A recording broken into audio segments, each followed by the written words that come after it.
Welcome. We're joined by Fox soccer analyst Alexi Lawless, Stuart Holden.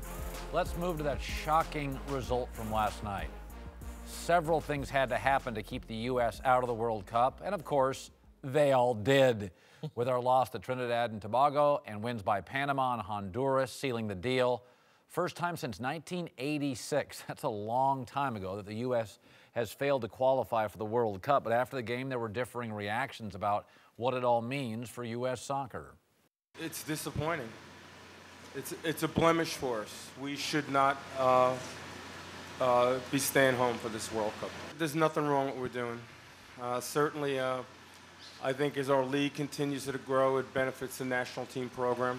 We have some good young players coming up. Nothing has to change. To make any kind of crazy changes, I think would be foolish. We're building a good system in our professional league. We have players playing abroad of some quality. There's enough there. There's no excuses for us not qualifying for the World Cup. I mean, if you don't look at yourself after this individually, I think you're pretty up in the head. All right, what's your reaction, Whitlock? You know, this morning I was out running errands and I was listening to your radio show and Lexi was on, and my original thought were about we fired Klinsman, you know, basically halfway through the season or whatever, and that never works. You know, the Cleveland Cavaliers fired their coach, and Dave Blatt and Tyronn Lue won a championship, but that rarely happens. When you fire your coach, that's pretty much an indication you don't have the right team, right system in place. But then I heard Lexi on your show talk about the lack of leadership, the lack of integrity, the lack of character, and I was like, wow, this team sounds like a reflection of American culture right now.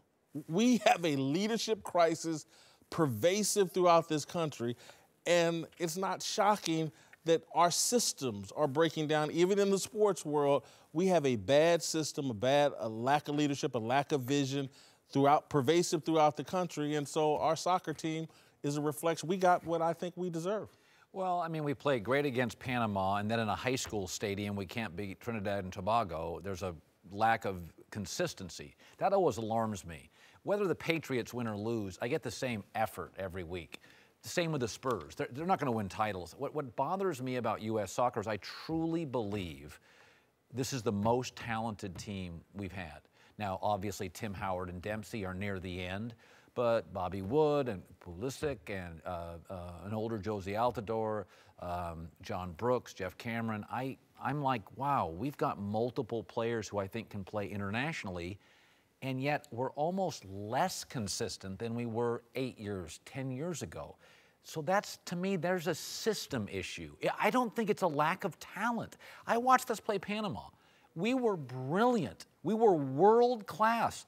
5 days later, in a high school stadium, we got 3 good, legitimate chances to score, didn't hit on any of them. I'm just concerned about, when I see inconsistency at a company I work for, with a team, with a president, I'm concerned about that. I don't see consistency of product. Patriots have a great foundation and a great system. You can plug anybody in and you get consistent effort. We don't have that in soccer. Do we? But how does it reflect the culture? Is that what you were saying? Yeah, I believe American culture. I believe we have a leadership problem in America, and it's pervasive throughout everything that we do in America. That's really big picture, but that's the way. When I listened to you, I was like, damn, he sounds like he's talking about America. And our soccer team is a reflection of America. Well, first off, I agree that this is a team full of talented individuals. I think what we saw was the lack of consistency through this campaign showed us that this was, while a talented group of individuals, not a very good team. And it's not always the best players that you put together that makes the best team. I woke up this morning, I'm sure like Stu and like many people out there, it was painful. It was painful. It was embarrassing. It was sad. It was disappointing. This team failed themselves because of that talent. They failed their sport and they failed their country. And it doesn't mean that they aren't good people. It doesn't mean they can't go on to do good things. But that lack of leadership, and that lack of leadership that I think showed up at different times, lack of personality, lack of character, lack of identity as to what this team is, I think ultimately that did them in. But there is nobody to blame but Bruce Arena and these players. You can blame it on the system all you want. You can blame it on the soccer gods. You can blame it on other teams. No. It's the players that failed to live up to the talent that they have, because they should have beaten Trinidad and Tobago. The United States should be there next summer, and they didn't get the job done. What is our identity? Well, and that's actually what I was going to go back to with what Alexi was saying, also what you were saying about the leadership. What really struck me with Bruce Arena's comments after the game was a lack of accountability for what just happened, and saying, well, we're okay. We can continue on the path that we're doing. We're building a great system. We have some exciting youth players coming through. But to your question, what is our identity? What is the identity and the message from the top to the bottom? How are we scouting players? What does the developmental system look like? Now, they have made strides in coaching, and they're starting to put these developmental academies in MLS and all around. But we are missing so many different players throughout the youth systems that then make their way up and know what it is to represent the United States. Because, Lexi, I know when you put that shirt on and you stand there, hand over the heart, it's some of the best feelings that you've ever had. I don't necessarily see that with some of these players now on this team. Let me stop you, because I want to follow up on your narrative, because I've been following your commentary. Tattooed, pampered millionaires. Those were your words. Mm-hmm. And that rings true to me, too. And if you look across American sports, that's what I see. Tattooed, pampered millionaires who are soft and don't. Again, you just talked about putting your hand over your heart and the pride you take in representing your country, and maybe that's missing. And are you not looking at our sports world and guys don't even want to stand up for the national anthem?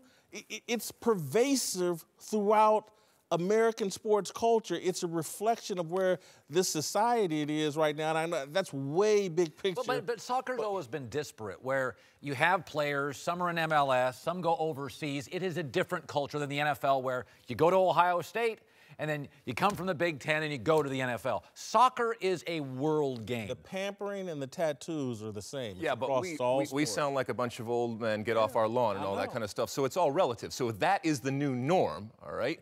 And it's not that I don't disagree with you. This generation, these players that were out there on that field tonight have been given everything.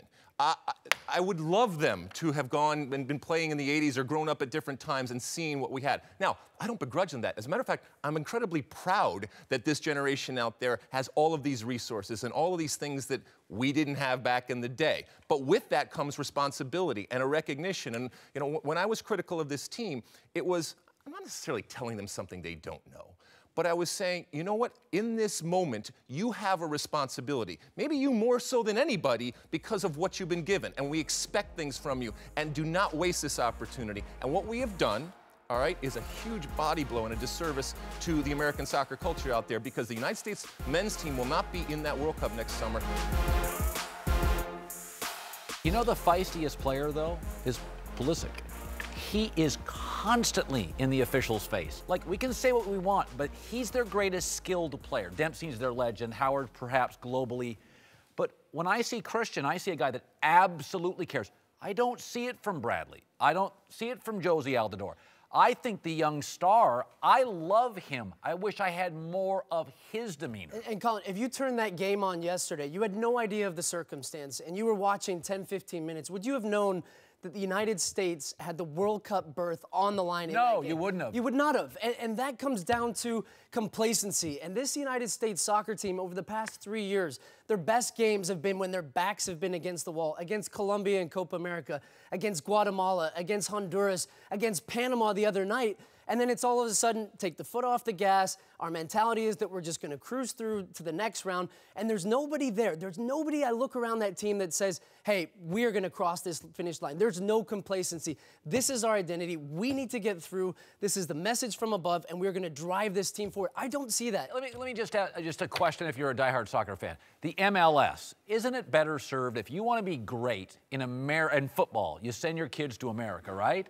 In medicine, we have the greatest hospitals on average. Universities, the Ivy League, the world sends their kids to us, right? Wouldn't we be better served sending our 16-year-old soccer prodigies overseas? Is the MLS helping or hurting our young players? The MLS is helping us, Okay. okay? And, by the way, we are, to a certain extent, the architects of our own demise, because if you see who scored the goals against the U.S. and who scored last night, it's a lot of MLS players. So in having this MLS, Major League Soccer here, and having it be successful, also a lot of these Central American countries that in the past weren't great have had players that get that type of experience. Now, you can be successful and you can star in a World Cup whether you're playing in MLS or whether you're playing overseas. Are there opportunities overseas that at times give you an advantage here or there? Sure. But Landon Donovan, nobody complained about MLS when he was running around starring for the United States. When Frankie Haydick years ago, or when DeMarcus Beasley was running around, when these guys were MLS players. I know it's easy to blame MLS, and I'm not saying that MLS is perfect, but I don't think that MLS is the problem. The system that we talk about here, I don't know what the fix is for the system, because I'm a little confused as to what you mean by changing the system here. As far as what, the development within the kids, I think when I look at it, I think that especially within minority communities, and when you look at youth soccer and the pay-to-play model that we have, it becomes an upper echelon sport. It becomes a rich kid sport, and you miss out on some of the players that are playing in urban communities and not in suburbia because they don't have the money to play. And we don't have the scouting systems now that pick up those kids, the kids that fall through the cracks, these immense athletes that we lose to NBA, to NFL, to baseball, because they don't have the same opportunity that I think are afforded to other people. So who pays for the U.S. change, Soccer. the change? Alexi, Okay, U.S. okay, Soccer all has right. $150 million Okay. in the bank. The Federation is better off than it has ever been in its history. Now, there is a system in place to put some of that money into communities. They're building fields within the cities, but there's still, in my opinion, not a good enough dispersion of that money throughout the communities to where we can capture that talent. Not having pay No, for money for shouldn't play. be the problem. Soccer, some of the poorest places in the world are great at soccer. But his argument, I think, a little bit is that they want to keep it among the wealthy and the rich. And Galati, the president, he could focus. He could become more desperate. He's another guy. There's nothing wrong with the system. Nothing to see here. He and Bruce Arena. A fish rots at the head. The head of this thing doesn't sound very strong to me. All right, welcome back. The Pittsburgh Steelers, Cowherd, who are still trying to make sense of last week's blowout loss to Jacksonville. First, Big Ben suggested he might be over the hill. Then Le'Veon Bell said they should be running the ball more. And now tight end Jesse James says the offense was too predictable. Mike Tomlin addressed the Steelers' struggles yesterday. We just got to get better. I'm not throwing up a white flag. I'm not panicking in any form or fashion. It wasn't good enough. We've got work to do. Cowherd, they've had the national anthem problems. Steelers toast already? You know, it's funny. The distractions don't bother me as much as schematically, they just don't get enough out of their talent. I mean, I know there's the anthem stuff, and I know it's fluid in the social media and people complaining. The bigger issue is I don't feel they elevate their talent. I really don't. When I watch Pittsburgh, my question is always, they're not much better than Baltimore, and they got a lot better players than Baltimore. So and I've told you this before, I think he is, much like Pete Carroll, tremendous emotionally connecting. Pittsburgh doesn't always feel buttoned up to me. I think they're done. I think there are too many issues going on with this team. I think the national anthem thing with Villanueva, the Army Ranger, blew up in their face, blew up in their locker room. Big Ben trying to be the leader of this team. Too much on his plate. He just needs to be focused on quarterbacking the team. I think the Steelers have to play the best team in football. And I saw you taking pot shots at my Chiefs, but they're playing the best team in football. The Steelers are toast. Welcome back. Now joined by Fox College football analyst Joel Klatt, and we're joined by the founder of the Big Lead, Jason McIntyre. Let's move to Ann Arbor. Jim Harbaugh's taken some heat this week after yet another close, difficult loss in terrible weather to Michigan State. Harbaugh's now just 1-4, could be 4-1, against the Wolverines' two main rivals, Michigan State and Ohio State, a fact which isn't lost on the coach. The record is what the record is. I mean, that's well aware of what the record is. Against Michigan State and Ohio State, we're 1-4. The record, all other opponents, is 23-3. We know what the records are. Yeah, we want to win those games. All right, Whitlock, do Michigan fans have unreasonable expectations for highly compensated Jim Harbaugh? I just want to put into the record, Michigan State got to play in the sun while Michigan played in the rain last Saturday. It's an unfair advantage. No, I don't think they have unreasonable expectations. They want him to be competitive against his rivals. That's what he's hired to do, win Big Ten titles, beat Michigan State and Ohio State rather regularly. That's not an unreasonable expectation. What's been unreasonable is the pedestal that Joel Klatt, Colin Cowherd, and Jason McIntyre have put Jim Harbaugh on. That's been unreasonable. Through 31 games, I just want to show you a graph about Jim Harbaugh. By the way, took over a messy situation in a conference that's now as good as any conference. Oh, what do you know? Way up there. What do you make of it, Klatt?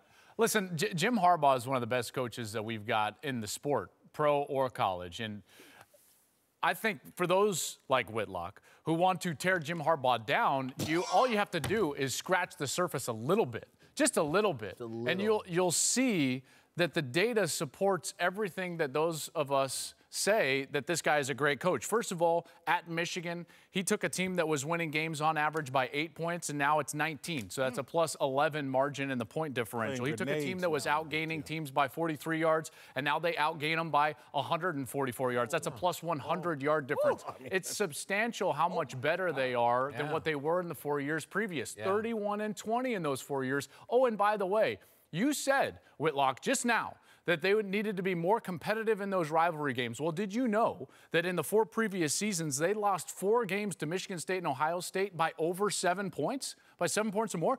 That's not competitive. The guy has come in and done an amazing job. And let's not forget, one of those wins that Brady Hoke had against Ohio State was Luke Fickell. Luke Fickell. That's the truth. Those are the facts. Those are the facts. You can't dispute those. With the facts. You bet. Jason, you know fan is short for fanatic, okay? Tell me the last time you met a reasonable fan of any team. Never. Their lives are unreasonable. These people live on the internet. These dopes go on their message boards and with their maize and blue glasses. No, these unreasonable fans, do they want to go back to the days of Rich Rod? Do they want to go back to the days of Brady Hoke, where they were irrelevant and nobody talked about them ever, and they didn't win big games? Jim Harbaugh has this team at the top of the sport in terms of popularity right now and where they are in recruiting. He's doing an amazing job. You can't not. How many Division I programs are there? Like 125? 129 of them. Okay, let's just say Alabama, Clemson have separated. He's in the next group of 12 teams with Wisconsin, Washington, USC, Oklahoma, Michigan, Penn State.